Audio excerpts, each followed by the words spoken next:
Alam mo, Day, kilala ko lahat ng mga member ng committee dyan. At nakikinig-kita ko, matataranta sila sa beauty mo. Hindi naman. At pagdating sa pageant, naku, bongga, ayos mo. Yung ayos ng buhok mo, yung tipong gustong-gustong Naku, hapusin kahit tumigil ka hindi na nga dapat. dyan. Ganun eh. Puro kakalokohan. Derek! Hello How are you, my there! darling? Oh, how the Naku, handsome tagal-tagal natin organizer of this nagkita. #1 beauty contest? Ano? Huwag mo sabihin, sasali ka na naman sa contest. Hindi na pwede at magsushooting na ako next week. Pero may kandidata ako. Joy, dito ka nga para mabisa. Halika dito, darling. Joy, this is Derek. Derek, this is Kamusta Joy. ho kayo? Hi. Oh, what is your first impressions naman? Well, okay.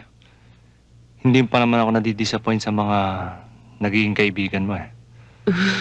Oh, magkakandidata ka ba? Kung pwede sana eh. Ito naman, kaya nga kami nagpunta rito, sinamahan namin siya eh. At take note, Derek, wala pang magic touch siya ni Albert Serrano. At naku, darling, akong kumalad ka dyan para mag-join ng contest. Ang stricto-stricto ng parents. Lalo ang father. Grabe. Pero, it seems na mahigpit ang labanan. So? Oh, nandiyan na pala si Tita Millie. Tama-tama ang dating niyo. Ayos yung sarili mo, ha?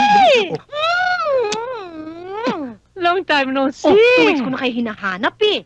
Nung tell me magkakandidata ka na naman. How dare you, Tita Millie? You're talking to the latest movie discoveries. Oh, wait. Joy, halika. Halika na.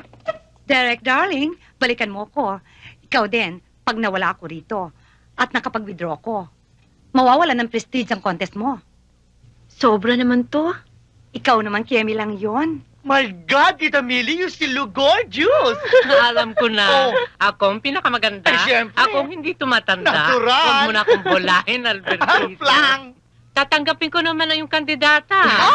Okay.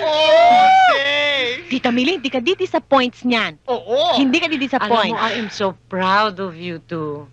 Ah. Habang may taong pareho nyo na tumatangkilik sa contest natin, alam kong hindi mapapabayaan ang mga ulila na ating beneficiaries. Oh, see?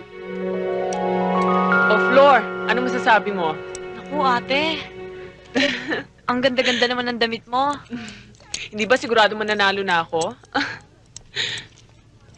At magkano naman ang gasto sa patahe?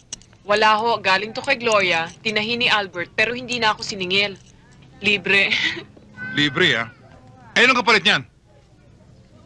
Oh, Joy, ako'y nakarinig sa mga baklang mananahin niya. Baka mamaya kung kani-kanino kayo, baka kapatay ako ng tao. Itay naman. Tingnan mo damit mo, butas-butas pa. Halos nakikita na yung pusot mo, bakit di ka pa magubad? Sobra naman kayo. Ate, talaga bang malakas ang laban? Eh, malakas naman pala si Gloria eh. Kilala lahat ng opisyal doon. Napatulala nga yung mga ibang kandidata nung makita nakikipagsosyalan ako sa kanila. Kunwari, pageant. Saan ka? Pinagpipiestahan ng mga lalaki ang katawan nila. Nagkakandaluan ng araw ang mga mata ng mga lalaki sa katititig sa katawan nila eh. Meron pang araw dyan.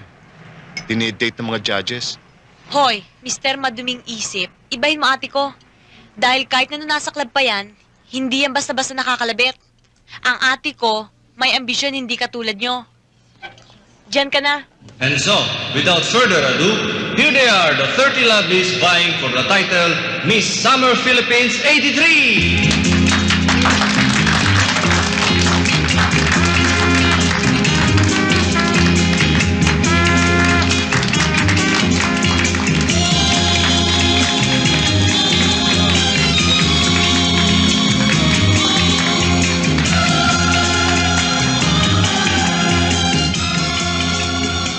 So, we meet again.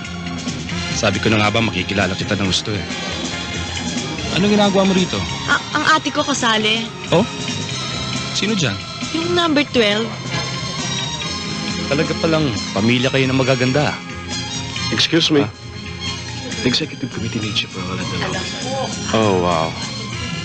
Dati sa Shakey's, yung kasama mong kontrabida. Ngayon naman, trabaho. Would you stay for cocktails? Hindi ho, uuwi ako agad. Well, anyway, see you around.